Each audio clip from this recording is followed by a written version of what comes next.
Okay, so this first exercise is just really getting set up to understand that not only are you picking single strings, but that means that your fingers then have to be ready to go on whatever fret it is that you're choosing. And basically what happens when you play guitar is you get in what we call a position. Now, for the most part, a position means you've got 4 functional fingers that can be played independently on the guitar at any given moment in time. So when people write songs, you don't tend to go from 3 to 14 to 1 to 19 because your hand would be moving all over the place. We try and put everything in what we call a position. And the natural position that you have as a guitar player is that you've got 4 fingers that can comfortably span over 4 frets. Right? So if I'm on 3, I can comfortably reach to 6 and utilize all 4 of my fingers if needed. Now, I can span further. It is possible for me to go from 3 to 7 or even 3 to 8, okay? But as I do that, it becomes more and more difficult because my fingers need to reach further and, my arm needs to come down a little bit more. Because if you think about that if your hand is like mine, and other than probably bigger than mine, the pinky is quite a bit smaller than the first finger, right? So if you think about the angle that this guitar neck is sitting at right now, okay, and I was to turn this way like I'm making a D chord, right? So I'm turned this way. Now think about this pinky. If I wanted that pinky to be on the 6th string, it's not even close. Now, the mistake that people make is that they try and do this. Okay, so I can get it up there, but now look at my other fingers. Look at my arm, look at my hand. I mean, there's nothing comfortable about it. So if my hand is sitting in this position, like I'll call it the D chord position, if it's sitting in this position, you can see that my fingers are at a severe disadvantage unless I'm trying to make a G chord or a D chord or something like that, right? If I tried to be in this position and make a C chord, it's going to be very difficult to do. I need to turn under. And again, why is that? Because I'm taking those smaller fingers and I'm giving them a fighting chance of being useful on those thicker strings, you see?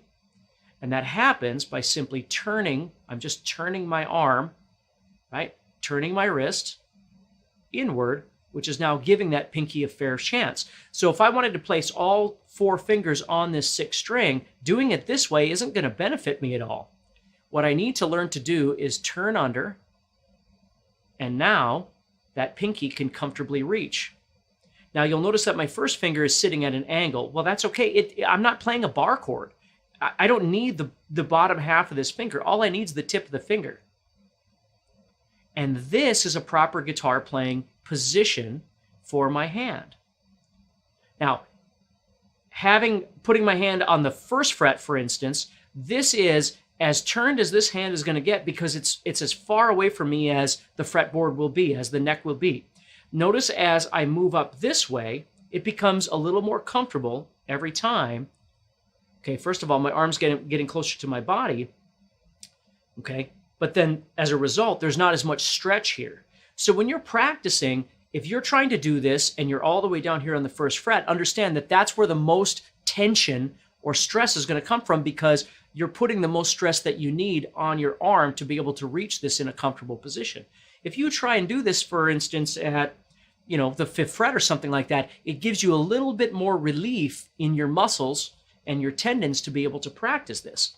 So let's just move up to the 5th fret for now and just practice this. You can do it anywhere you want, but just to keep things kind of light for now. So what I'm going to do is I want to take all 4 of my fingers and I want to place them on the 6th string, 5, 6, 7, and 8.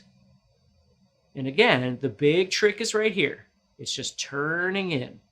Okay, notice I'm not bringing my wrist up. Again, this is not going to help. My fingers can barely reach the 3rd string, let alone the 6th string.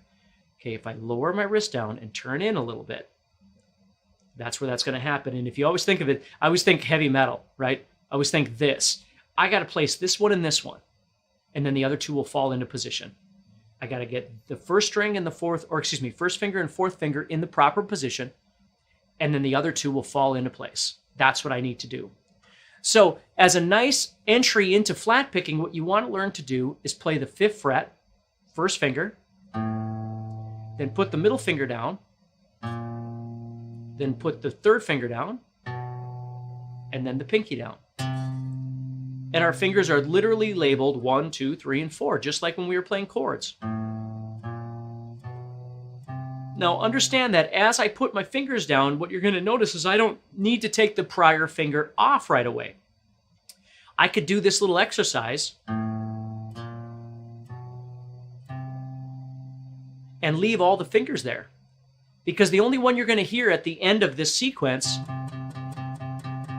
is whoever's furthest this direction, okay?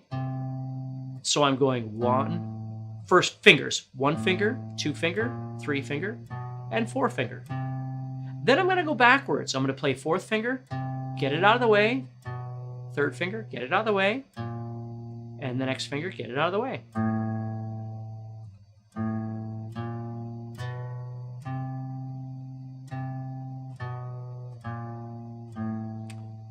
Now that takes a little while to get used to, because what happens oftentimes when you first start learning how to do this is you'll play a note, and then the next note, you'll set it down and you'll hear the note actually come alive. Like that. Okay? That's another technique that we're going to talk about in just a second. But what we want to do is we want to try and time the motions. So when that finger goes down onto the guitar or comes off, it's happening at the same time. Okay? That's what we're looking for. You don't need to worry about trying to do this fast. You don't need to worry about using a metronome right now. Don't worry about any of those things. You're just trying to communicate with your guitar. You're trying to get your brain and your fingers to make some sort of music on the instrument. So don't feel like you got to do it a certain speed or you got to do it 50 times, or just start practicing it, trying to get comfortable with this idea. Because the other thing you're going to battle here is that these 2 fingers tend to work pretty well. These 2 fingers don't work so good. And as you keep playing, you're going to keep telling yourself, if you're like most people, oh, I hate using that pinky. Well, God gave you 4 fingers to use for playing guitar, okay? This is 25% of your potential ability is in this finger, okay? Now, that's not saying you use them all equally. It depends on the song, and it depends on the way you're approaching the song and all kinds of different things.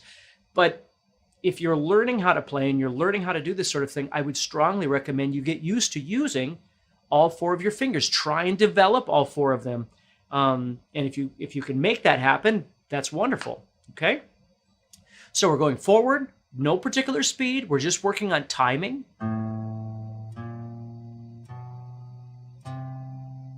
And then backward, again, working on timing, synchronization.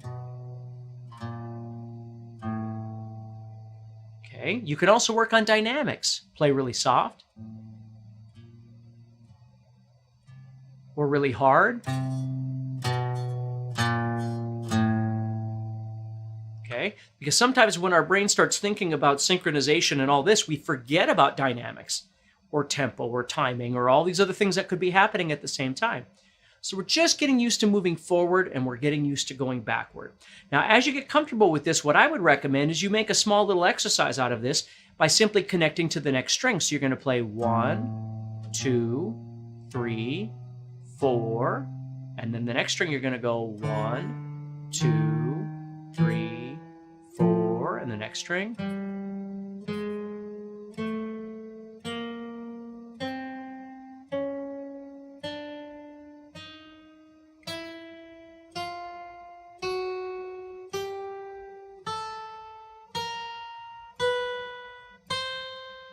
Okay, so there's a couple of different things that are happening here. Obviously, you're experiencing all the different strings from a thick string to a thin string, but you're also experiencing the wrist moving, right?